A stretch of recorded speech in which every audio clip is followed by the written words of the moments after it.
Hi everyone, it's Kathy Schroing, physical therapist with ReNu Physical Therapy and Wellness. And today I'd like to talk to y'all about recovering from sickness.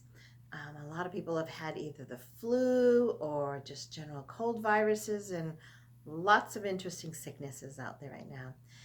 Um, when you're in the recovery phase, make sure you're paying attention to drinking enough fluids.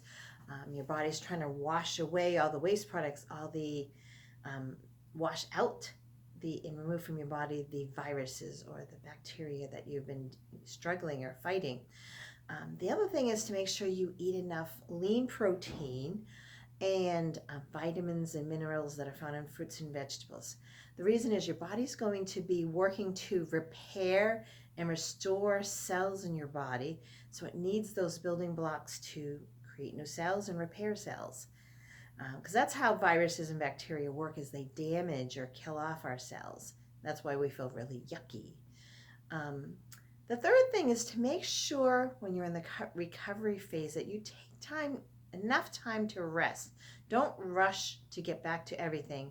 Yes, I know sometimes you have to get back to work, or the kids have missed 2 weeks of school, or whatever it is, and you have to start getting back. But make sure you're taking enough time to rest. Don't rush to get back to the gym. Take extra time instead of, a really hardy workout. Take time to do some extra stretching, maybe a very gentle walk around the block.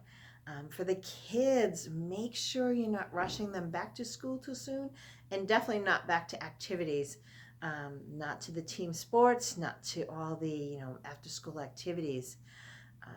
A lot of parents are finding that their kids, when they're still in the recovery phase, are hit by a second and more intense sickness. So make sure you're not rushing to get back too soon.